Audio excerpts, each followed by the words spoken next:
Good evening everyone. मैं start कर रहा हूँ टॉपिक एनिमल किंगडम। एनिमल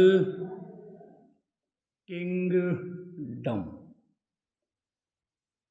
बात समझिए।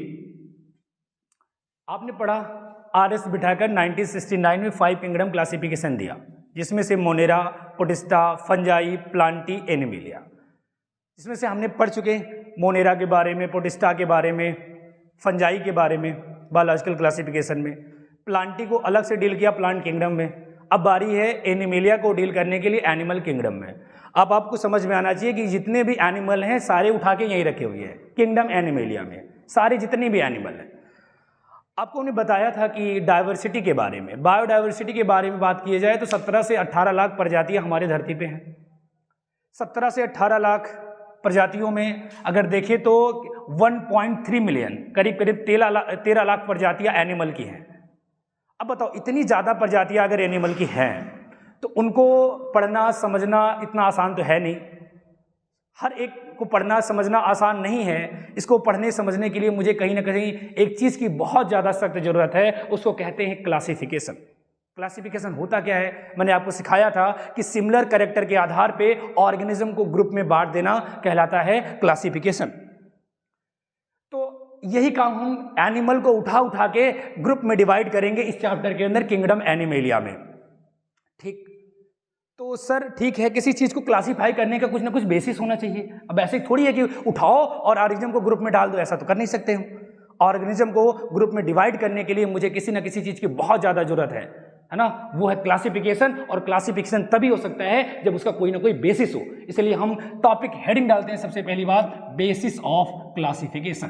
बेसिस ऑफ क्लासिफिकेशन यानी कि हम एनिमल को डिवाइड करेंगे ग्रुप में इस बेसिस पे, है ना? वो बेसिस क्या क्या है हम जरा लिख रहे हैं, उसको ध्यान से देखिएगा। सबसे पहले कहते हैं arrangement of cell. Arrangement of cell, इस अरेंजमेंट ऑफ सेल को ही कहते हैं हम लेबल ऑफ ऑर्गेनाइजेशन।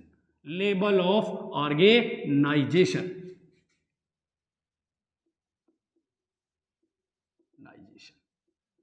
ठीक, इसके बाद दूसरा हम देखेंगे उसके बॉडी सिमेट्री को, बॉडी सिमेट्री। तीसरा देखेंगे नेचर ऑफ सीलोम। सीलोम का नेचर क्या है एक एक करके डिस्कस करेंगे, नेचर ऑफ सीलोम। और अगला देखेंगे पैटर्न ऑफ डाइजेस्टिव सर्कुलेटरी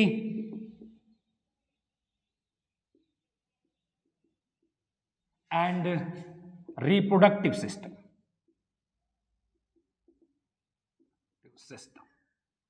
देखिए आपके एनसीईआरटी में फर्स्ट पेज पे यही लिखा हुआ है कि एनिमल को हम क्लासिफाई करेंगे इन बेसिस के अकॉर्डिंग। साथ ही साथ ये आप आएंगे सेकंड पेज पे तो और भी लिखा हुआ है कि नोटोकार्ड के हिसाब से हम बांट सकते हैं एनिमल को।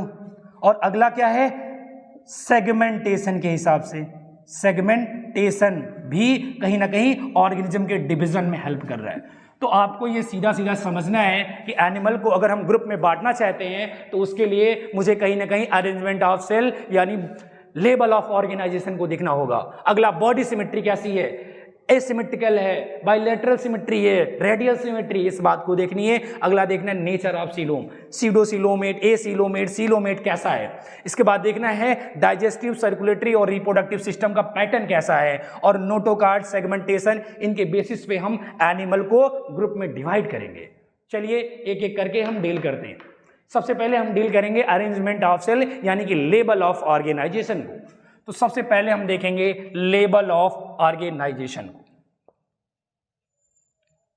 सबसे पहला डील करेंगे label of organisation. Label of organisation,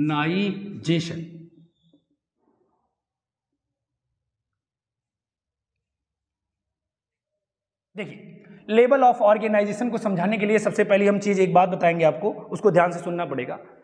आपने पढ़ा होगा कि ग्रुप ऑफ सेल बनाता है टिश्यू, टिश्यू बनाता है ऑर्गन, और ऑर्गन बनाता है ऑर्गन सिस्टम, और ऑर्गन सिस्टम आगे चल के बनाता है ऑर्गेनिज्म, यानी कि जीव बन गया। अब आपको एक बात जाननी होगी, एनिमेलिया की बात करें तो एनिमेलिया मल्टी सेलुलर होता है। एनिमेलिया की बात करें एनिमल किंगडम में, एनिमेलिया कैसा होता है? मल्टी सेलुलर होता है, मल्टी सेलुलर होता है। और बात करें तो सेल वॉल अब्सेंट होता है, ये आपको आनी चाहिए, मैंने बता दिया पहले ही, सेल वॉल अब्सेंट होता है। एनिमेलिया में होलोजोइक मोड ऑफ न्यूट्रिशन होता है, होलोजोइक मोड ऑफ न्यूट्रिशन होता है, ये भी हमने डिस्कस कर दिया है, न्यूट्रिशन होता है। आप समझिए, आपको पता है कि ग्रुप ऑफ सेल टिश्यू बनाते हैं, लेकिन क्या आप ये जानते हैं कि ग्रुप ऑफ सिमिलर सेल ही टिश्यू बनाते हैं, डिसिमिलर सेल टिश्यू कभी नहीं बनाते। तो जब ग्रुप ऑफ सिमिलर सेल मिलेंगे तो ही टिश्यू का फॉर्मेशन होगा, और जब भी ग्रुप ऑफ डिसिमिलर सेल मिलेंगे तो वो टिश्यू का फॉर्मेशन नहीं करेंगे, और उसी को हम बोलेंगे सेलुलर लेवल ऑफ ऑर्गेनाइजेशन। तो ये चीजें आपको समझ में आनी चाहिए। हम देखेंगे कि देखिए, पहले सेल्स बना होगा, ग्रुप्स ऑफ सेल आए होंगे, ग्रुप ऑफ सिमिलर सेल आए होंगे, या हम लिख देते हैं ग्रुप ऑफ सिमिलर सेल। तो ग्रुप ऑफ सिमिलर सेल से टिश्यू ने बनाया होगा, dissimilar cell cellular level of organisation बनाया होगा, फिर ये ग्रुप ऑफ सेल से टिश्यू बना होगा, टिश्यू से ऑर्गन बना होगा, ऑर्गन से ऑर्गन सिस्टम बना होगा, फिर जाके ऑर्गेनिज्म बना होगा। इसका मतलब यह है कि सर इवोल्यूशन होता गया, इसी अकॉर्डिंग ऑर्गेनिज्म को हम इसी हिसाब से बांटते चले जाएंगे जहां जैसे इवोल्यूशन हुआ है।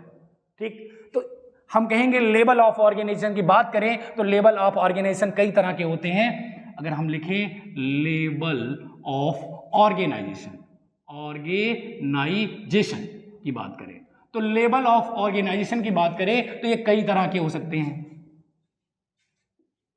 ठीक, एक तो सेलुलर लेवल ऑफ ऑर्गेनाइजेशन है, cellular level of organisation, organisation.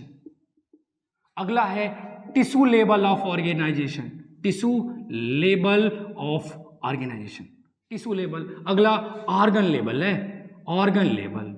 और अगला ऑर्गन सिस्टम लेवल है, ऑर्गन सिस्टम लेवल है organisation.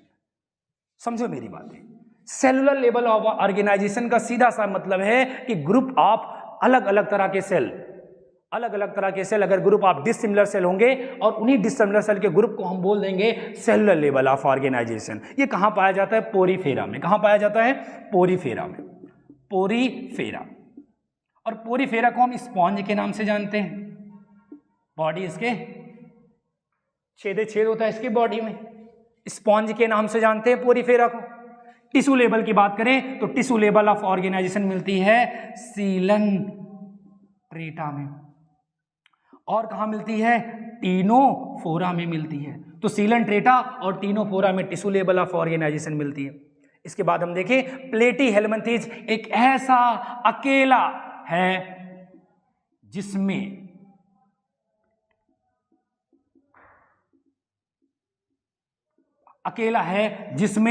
Organ level of organisation होती है।